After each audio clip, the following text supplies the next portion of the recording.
young cooks and inexperienced cooks. The reason why I keep everything in a bag is moisture is the biggest problem for vegetables, and you don't want them to have too much. It's almost better if they dry out versus the opposite, which is to have too much. So I always wrap everything in a kitchen towel or a rag, something that I know will absorb it. You could use paper towels, but it's a little wasteful and they're awfully thin, and it doesn't take much for them to reach their maximum as far as water. And then they're pretty much useless. It's just a wet blanket at that point. So these carrots, for example, gosh, I can't remember when I bought them. And they're still good. They looked a little dry, like they needed moisturizer. They kind of were looking white and scaly, but if you can see here, I just gave them a quick rinse, and they look good as new. So it's one of those things where if I had them in the bag that they came in, they would have been rotten weeks ago. So it's good to do and practice. And a lot of the bags that I have, the cotton ones, especially in my other video, I made those. So you can go to Joann's or any local fabric store that has unbleached cotton, and really for like $3 a yard, and the yards are doubled. So I mean, you can just get so much out of it. Gosh, I think I made 10 bags, all different sizes. You can make tea and herb bags and big bags like I did for the chicken, and medium size for shopping to put vegetables in. And the great thing is that they keep for so long. You know, those silly plastic bags that they give you at the grocery store for produce, really, I mean, not only are they annoying, you can never get them open, especially one-handed, but they're the worst for a vegetable. It's just they will rot in 3 days. And it's the same with lettuce. When I buy romaine, I do the same thing. Take them right out of that plastic bag and wrap them in either a kitchen towel, or I've actually found that if I chop them up ahead of time and put them into, I take like salad bowls and use, you know, a bottom and a top, so it makes a dome. Put them in there, and having that ceramic dome over the top of it, they keep for a while like that too, and that way you don't have to even wrap them. So you can take it out, you know, be careful that the top bowl doesn't fall off, but having that little bit of protection from the rest of the fridge and having that bit of air on the top inside the bowl somehow really helps it, and it stays fresh and crispy for a long time. So another way, if you're eating a lot of salad, how to get the most out of it and not be wasteful. There's nothing worse than rot. Just a tidbit for everybody to learn. Hopefully it helps. Okay, so as you can see, I'm in a robe because it's pretty cold. I refuse to turn the heat up, so I just put this on and then I'm fine. So I am dressed if you're a little freaked out by it. It's just really cold in here. And at this point, quite frankly, I would be happy just drinking some hot salted water because I'm so hungry and I just want something that's going to warm me up. So I decided to look and see what I had, and it's slim pickings. And it's another thing where, you know, when it's snowing out, I'm not going to go to the grocery store. I'm going to work with what I have, and this is pretty much it. This is just some falafel I'm eating in the meantime because I'm starving.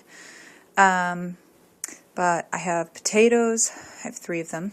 I have an onion. I have some cabbage, a couple carrots. I have celery. I have some wild rice, which I'm excited about. That's actually some of the oil from the tahini. I just sifted it off the top, so that's sesame oil. I'll use that. That's why it's in a shot glass. Of course, I have paprika, bay leaves, and I went ahead. I have a fennel mix. It's just like a mix of seeds. It smells really great, and it adds a really exotic kind of flavor to it. I'm hesitant to say Indian because most people don't like Indian food and they think of curry. It's not like that. It's different. So it'll add some unique flavor to the soup, and that's pretty much it. So I'm going to get started and I'll let you see what it looks like. So as I'm chopping the onions, I'm looking around for other things. I ended up finding these little lonely radishes. I had them for salads, and there's just a couple of them left. It's kind of one of those things where I just don't have enough salad left for them, so I figured maybe I'd throw them in the soup. And I know that raw they're a little bit spicy. I honestly haven't cooked them before, so I'm really not sure how it's going to turn out. But that's something else I'm going to add in. If you have tomatoes, definitely add them. I unfortunately don't. I even looked through my pantry to see if maybe I had a can, and I don't. So the radishes were my only extra find in the back of the fridge. So it'll be interesting. We'll see how it turns out. You can see my onions are looking lovely. I have it on medium heat, in case you're wondering. And I had the lid on, so as you can see it was on, has a lot of moisture inside, which I didn't really want it getting in there just yet. So just putting the lid aside and letting some of that steam come out. So they're cooking down a little bit, and it smells really good. I had the sesame oil, which is from the tahini, and it smells nice. It's interesting. It's not like peanut oil, but it's got its own flavor, and it's the first time I'm actually using it like this, so we'll see how it goes. I'm just going to put the lid back on there. I'm going to chop up my carrots, and this right here is actually the onion skins. You can see there's the end right there. And I know last time and in the past I've always used my little bags, but I do have this, and I thought I'd use it, and it turns out I packed it in there and it just fits.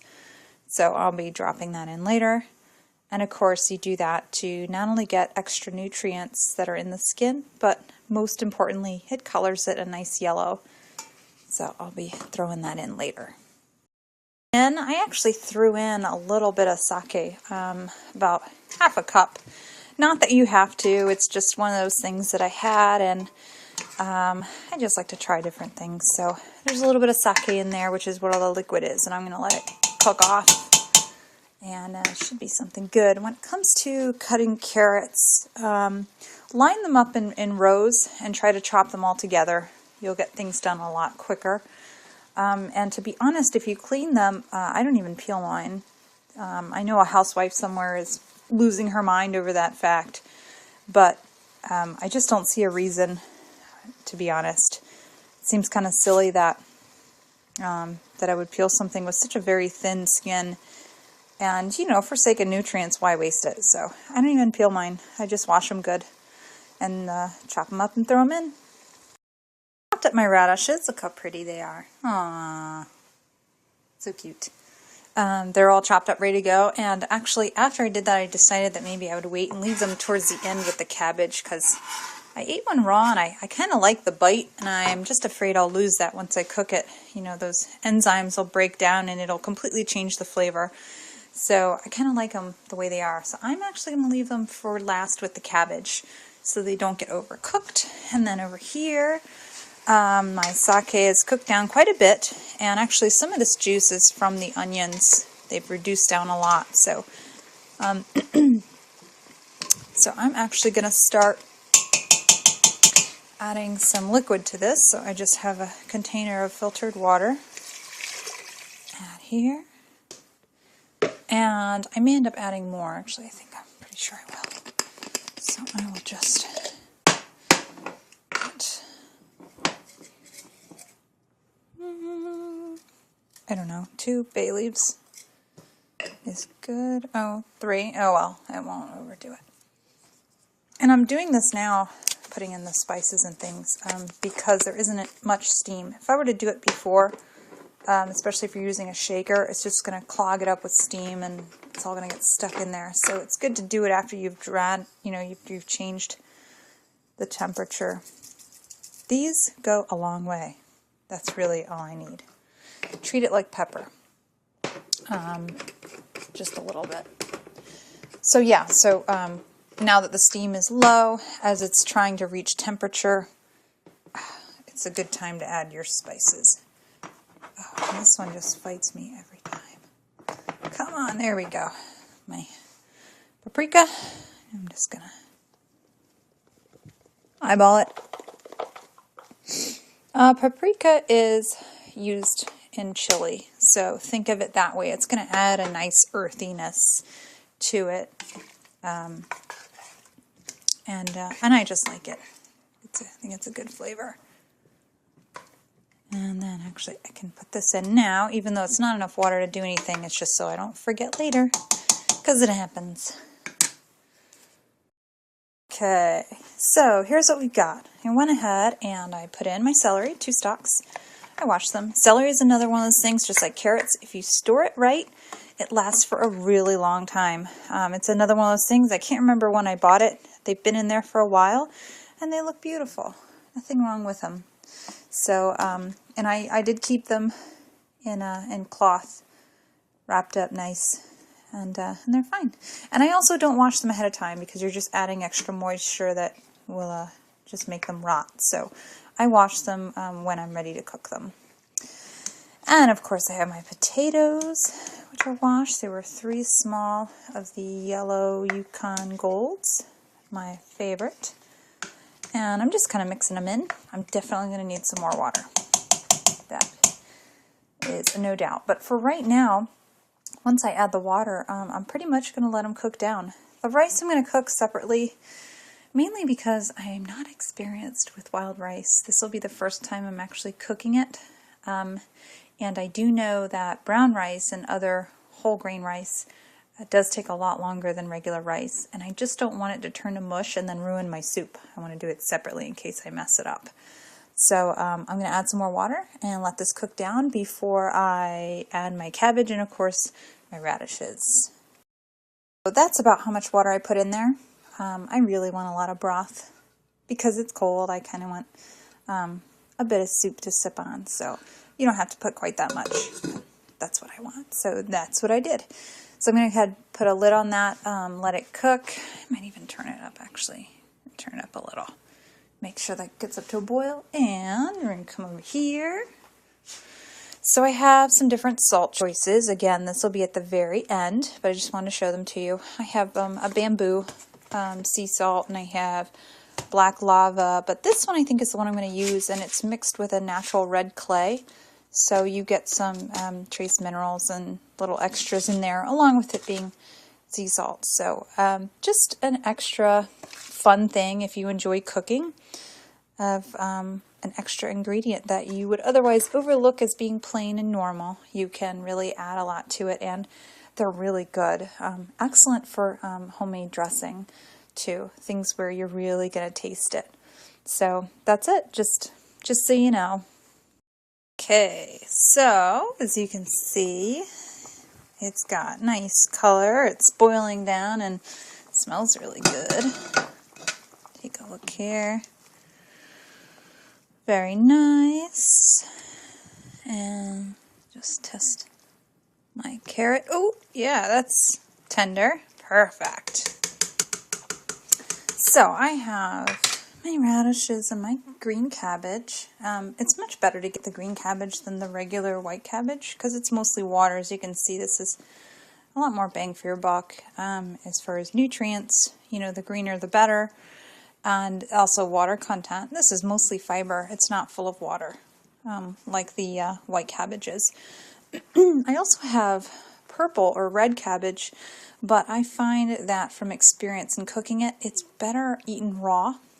Excellent in a salad, and you can cut it ahead of time, keep it in a cloth, and it'll last for a long time. So I just find that it's better to eat it raw in a salad than to cook it, because when you cook it, the flavor changes and I just don't like it that much.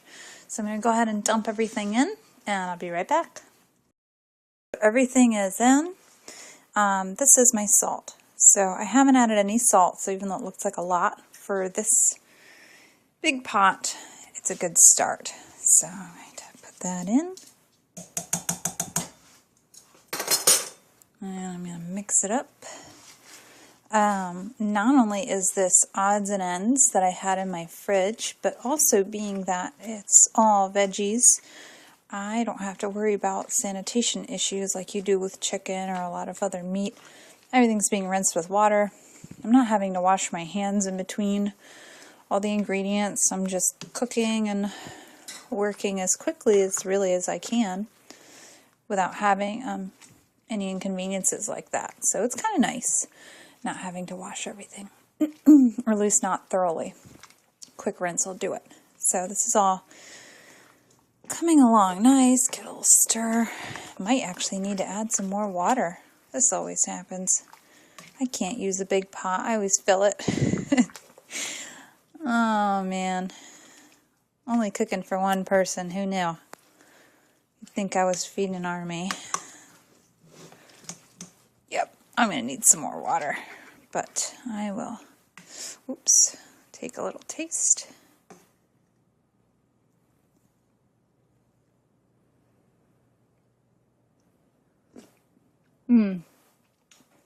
Wow, that's really good. Really good. A lot of flavor there. Awesome. I can't wait to try it. I went ahead and turned it off. Really, the cabbage didn't cook at all, neither did the radishes. I literally just put them in, added a little more water, which was to taste. You know, it could handle it, so I'm not watering it down, and it's actually very flavorful. So it's still an excellent broth, still has a lot of color. And really, the cabbage will somewhat cook and wilt on its own as this cools down. So that's why I didn't even want to cook it at all on the stove. I literally just turned it off and let it sit. And I am all set. So I'm ready to eat. I have my bowl here. It looks beautiful. Bright green is what you want to see. That cabbage is not overcooked. It's perfect. So I'll enjoy.